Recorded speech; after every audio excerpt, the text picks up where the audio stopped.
Okay, so on this training, we're going to talk about some more theory of marketing.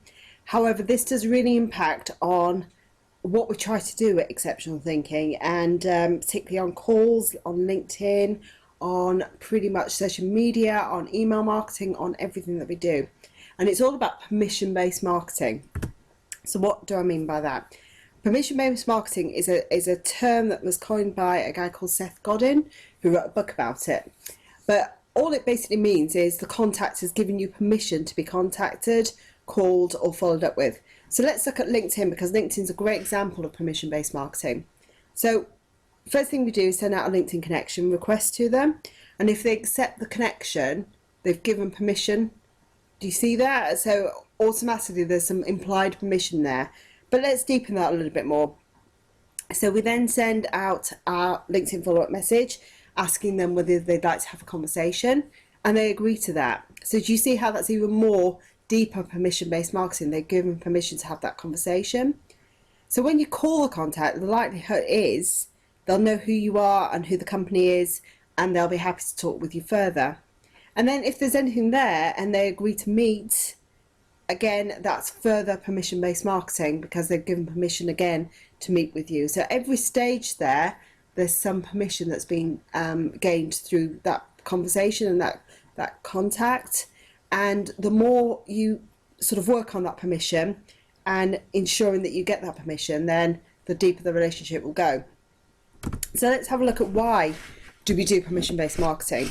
And there are lots of reasons, but basically, the person that you're trying to connect with and trying to have that conversation with, the person that you're trying to get a meeting with for your client, and let's face it, we're all under pressure to get those meetings for our clients because that's what they really want.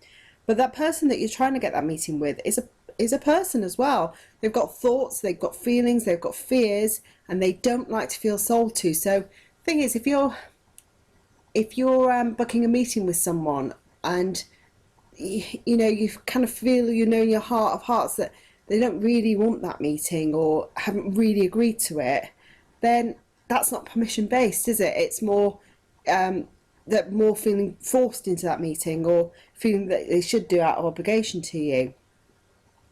And also, those people that we're trying to get meetings for, they are part of that journey as well. It's not just the client wanting meetings. Someone has to actually want that meeting too, and want to have that conversation and take things further with that client. Because if they don't, it's a waste of everyone's time, really. And if you're in any doubt about that, review the buying cycle training on here, customer journey, because it's that's really important to kind of realise where the other side of things and where your potential clients for your client are coming from. Permission-based marketing is also about building that relationship with people as well, because at the end of the day, we all want good quality customers for our clients. We don't want someone who's a bit flaky or doesn't really want a meeting, or has no really real interest in that product or service. We really do want that it to be a good quality meeting or conversation, and we want people to have agreed to something, not feel forced into it. Now, when you're doing calling for clients, that's where permission-based marketing can get a little bit flaky, because forcing people or assuming people are more interested than they are in actually having a meeting is where it can go a little bit astray. We used to have a telemarketer at Exceptional Thinking who used to kind of force people to have a meeting or appointment. So it'd say things like, "You'll take a meeting, won't you? You will take a meeting, won't you? It's just a conversation. You will have one, won't you?" And people used to kind of agree to that, but they weren't really that interested. And what happened was, when our clients got on the phone, or when our clients went out to see that person, they found out they weren't really that interested. And that's not what I call permission-based marketing, and it fundamentally feels a bit tacky, icky, not quite right. So when you are doing calling and you arrange an appointment, good practice is kind of when you're on the phone with that person, repeat the reason for the meeting. So you could say something like, "Oh, great, so we've confirmed Tuesday at 3:30.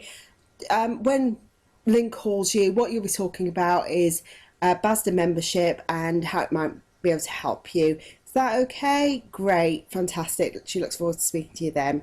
So again, it's repeating the reason for it so that the person that you're speaking to understands what they're agreeing to. Then again, good practice is to send a meeting request and get agreement for that meeting. So if you get someone accepting that meeting, again, it's another good indication that they really want it. And another thing you can do on that meeting request is email a summary of what they've agreed to do. And then again, that person's got a choice to agree or disagree with it. So that's how you can make your calls into a bit more permission-based marketing. But you want to keep permission-based marketing in the back of your mind all the time, because the person you're trying to get that meeting with is a person as well. So think about it from their point of view. And if they're not interested, they're not interested. There's no point in trying to force them into something they're not interested to. So always try and think about how you can get permission when you're talking to them and when you are marketing to them.